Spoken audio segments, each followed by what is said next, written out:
On Iowa State, Oklahoma, OU on the road, taking on the Cyclones. It's a tough place for OU to win.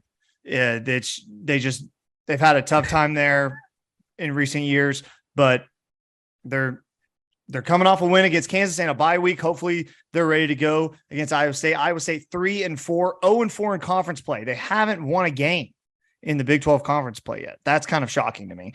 I was not expecting that. Go ahead, Mark.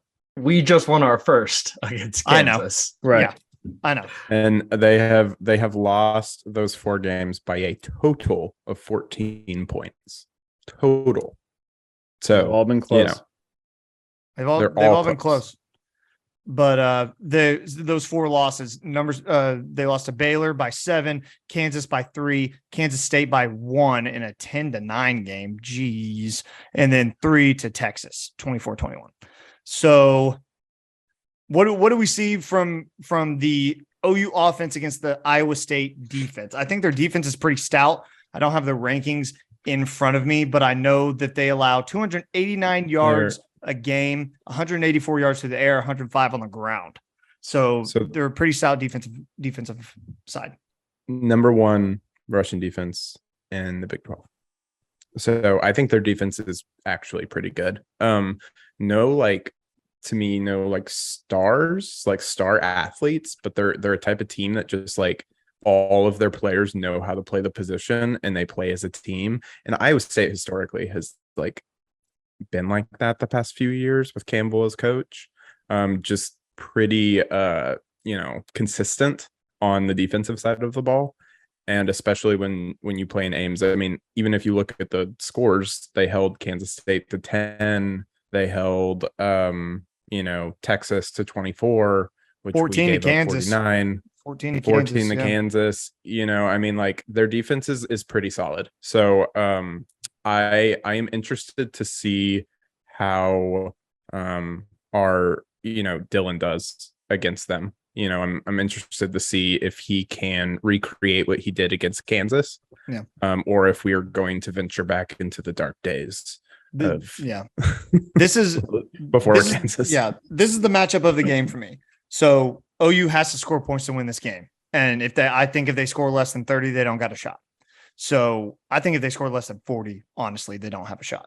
So it's going to be, like you said, it's going to be the Dylan Gabriel show, because it's going to have to be, because like you said, there's stout defense running. They're a stout rushing defense. So you can't lean on Eric Gray as much as you probably want to. You're going to need Marvin Mims and those receivers to make some plays. And Dylan Gabriel is going to have to take some deep shots, I think, to try to hit him over the top, because I don't think you can nickel and dime these guys. I think you're going to have to make some big plays. So that's what I see. Patrick, Matt? For me, name of the game is our offensive line. They're the key to this game. If they win their battles, we'll win this game. They have great pass rush. So the O-line, I'm looking for them to have an amazing game. The coaches continue to reiterate that they are the unit that gets better and better every game. So hopefully that continues. Matt? Yeah, Mason, I'm going to disagree with you a little bit. I think this is going to have to be a nickel and dime game, because Iowa State's been known for not giving up any big plays. They're always going to play 3-down linemen, 5, 6, 7 guys in coverage at all times. So they're trying to prevent that deep ball, which is DG's been known for. But I think DG is going to have to be a little bit more patient. Like Patrick said, hopefully they can get enough or give DG enough time to find those guys in those zones, especially Marvin Mims and those guys. The running game, I just don't think is going to be there. Iowa State's pretty much stopped everyone all year on the last 3 games that they've played. It's going to be a very low-scoring game. I can't wait to hear everyone's predictions, but Iowa State's only giving up 15 points a game. So it's going to have to be a long, drawn-out, low-scoring game. But I think DG is going to have to be very patient when it comes to the offense. Mark? Last time we saw the Oklahoma Sooners play, Marvin Mims got 9 catches on infinity targets. I expect us to play a little bit of that same ball game. I do think we're going to hit it off of more play action ball, though. I think we will try to lean on Eric Gray coming out of a bye week. His body's a little fresher. You would think he can provide something. And between him, Javante, Marcus, whatever it is, that's what Jeff Levy wants to do anyway. That said, the way that you're going to score points is breaking those big plays, launching an explosive pass to Marvin Mims, Gavin Freeman, Jaleel Farouk, whatever it is. I think that's going to be what really gets us there. Watch for Dylan Gabriel to not overthrow all of those deep balls, because if he doesn't, I think there will be opportunities for our wide receivers. The OU offense cannot turn the ball over.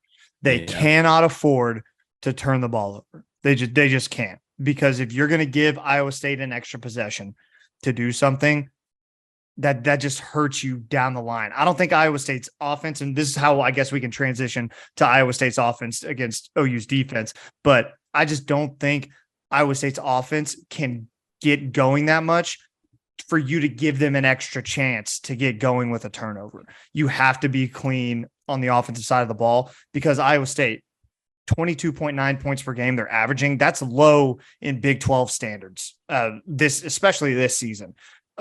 OU has to be stout defensively, and I don't know how they're going to be, because I don't know what to expect. I have no idea what this defense is going to do. I don't know what kind of schemes are going to be drawn up. There's a lot of question marks, and I'm sorry to the listeners, I don't know how to answer, because it's at this point, it's just show me. It's just show me that you're getting better every week. Because last week they did, or 2 weeks ago, I should say, even though they allowed 42 points to Kansas, for whatever reason, that felt like a comfortable 42 points. Maybe because you score 55. I don't know. But it just felt way more comfortable. 52 points. Thank you. Well, I think also, like, just going back to the Kansas game real quick, like 21 of those points, I think, were off turnovers for Kansas. Mm-hmm. Like, so to your point, we can't turn over the ball. We can't turn over the ball. But I will say, if we're flipping over to, Iowa State's offense, genuinely, I don't think that they're very explosive. They're low scoring. They play off their defense. They slow down the game. And I mean, their best player is probably Xavier Hutchinson in wide receiver position. He's got to be. He's great, but he's not like up to the standards of like some of the talent that we've already played with Texas and he's Deckers. Awesome. I think he might be just as good. Pick, bro. He has more than great. double the catches that Marvin Mims has. He's a first crazy. round pick. He's a first round. Look, guys, he's great, Ryan. He's great. But I'm talking about like worthy, and I'm talking about like athletics, like athletes and stuff like that. That in my mind, he's up there. He's better. Okay, all right. We'll see. You're entitled to your opinion. Like, this is my opinion. All right. I saw him drop that pass against Texas, and I was like, nope. All right, I get it. No, I'm just kidding.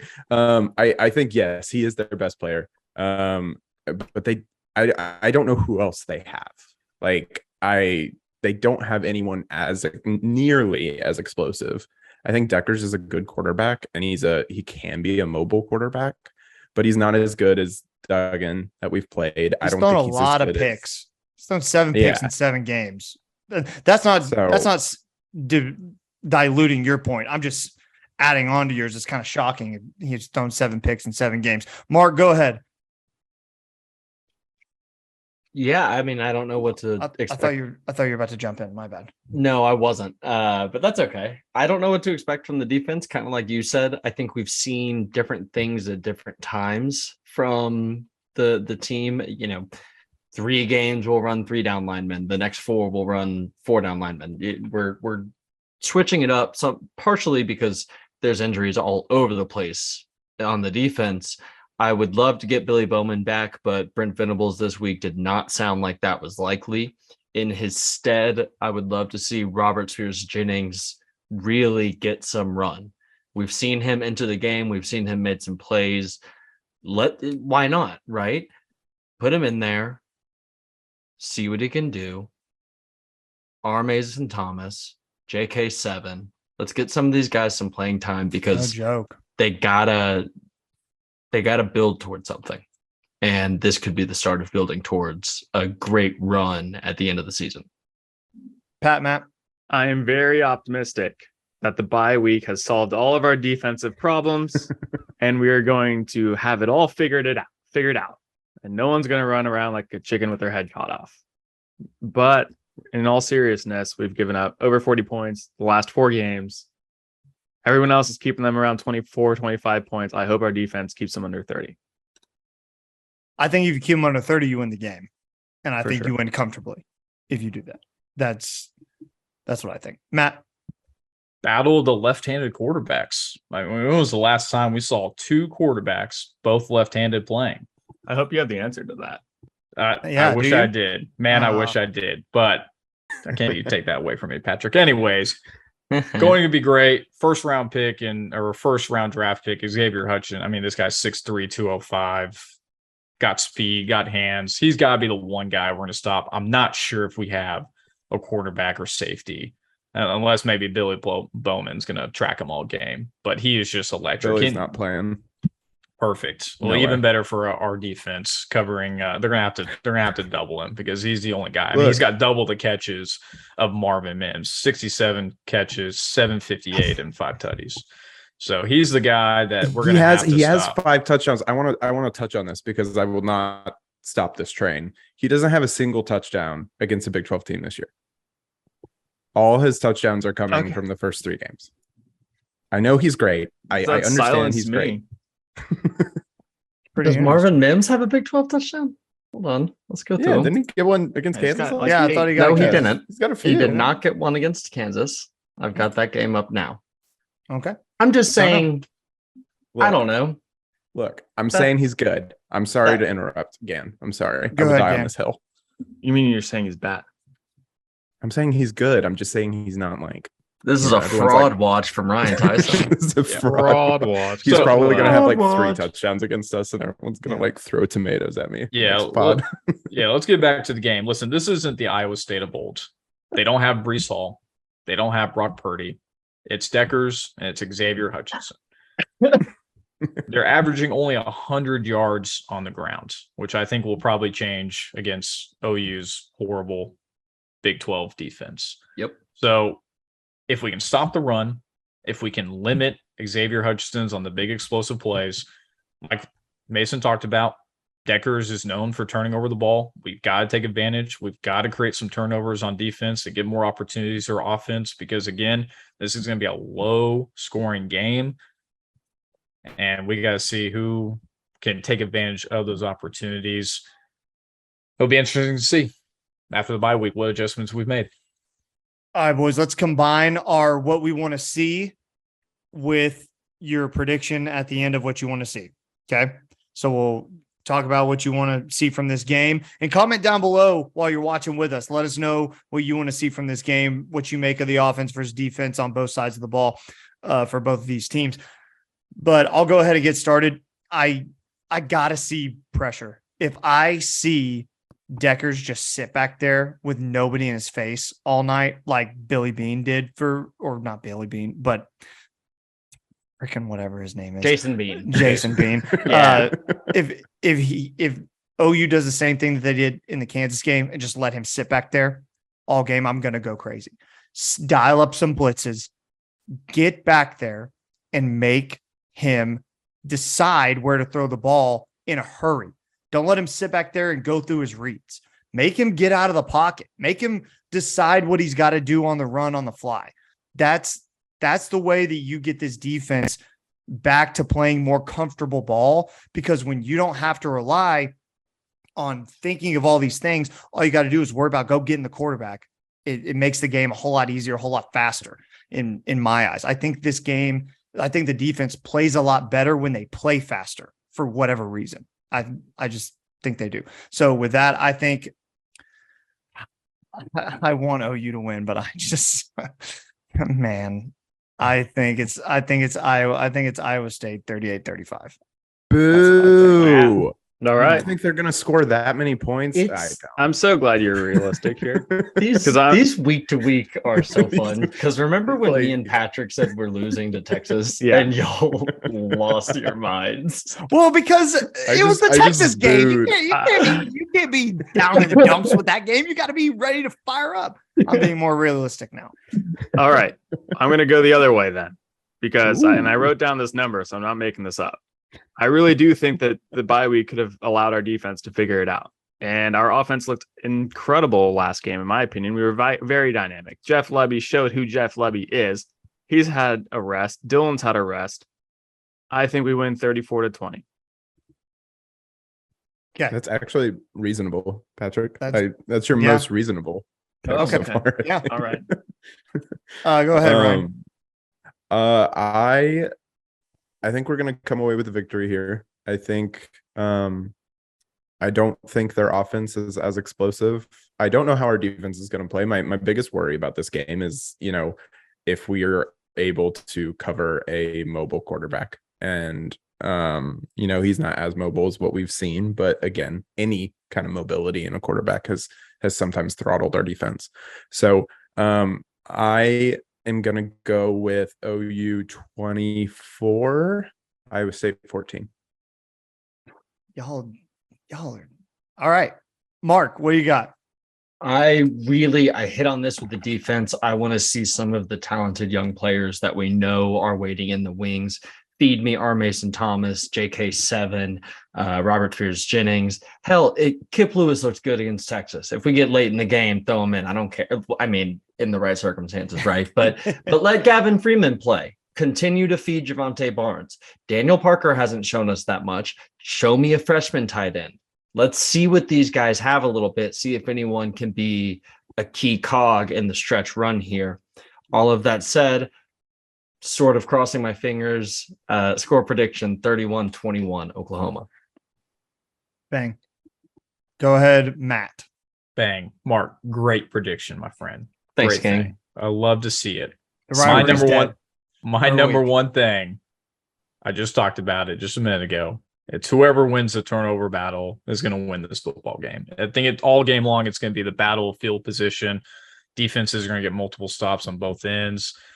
Again, going to be a low scoring game, I think. I am going same score as last week for the Texas Iowa State game. I'm going to go OU 24, Iowa State 21. I think it'll be a field goal within a field goal game. That's what I'm going to go with. Okay, Still covered. Wow. that's what we're looking for, Mason, and that's our picks. I'm the only one who thinks or who picked OU to lose. I just man, I just don't feel good. I Okay. feel like a week ago, Mason was like, yeah, Right. we're Mason was going so high. undefeated the rest of the way. Yeah, going I into had a a- bye that was me. week. I with had a a week. victory. I had a week to like not stress about OU and think about it and really just take a step back and be like, are these guys really it? Like, are they it? Because I mean, I hope they start playing young dudes. Because if they play young dudes, I'll feel a lot better. I swear to God, I will.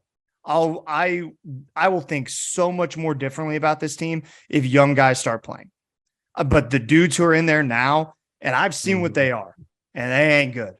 And that's why I don't feel good. So that's why I picked what I picked. Go ahead, Ryan. And I think something that Brent Venables said this week is related here. He basically said the same thing we said last week. We can win every single one of these games and we can lose every single one of these games. Like it's going to be like kind of a toss up moving forward, and we have to be okay with that. And I think as fans, we have to have that expectation in our head because we did not have one that. of those, and that's one of those places where they have to pick and choose their spot with letting the young guys in the game. Because if you're not 100% sure that Gavin Freeman knows the route on a third down, Gavin Freeman can't be in the game on that third down. So it to some degree, you have to go with your veterans, but maybe to a larger degree, you don't. So we'll see. Okay. Let us know down below your score prediction and what you want to see from the game on Saturday. Remember, 11 a.m. kickoff in Ames, Iowa.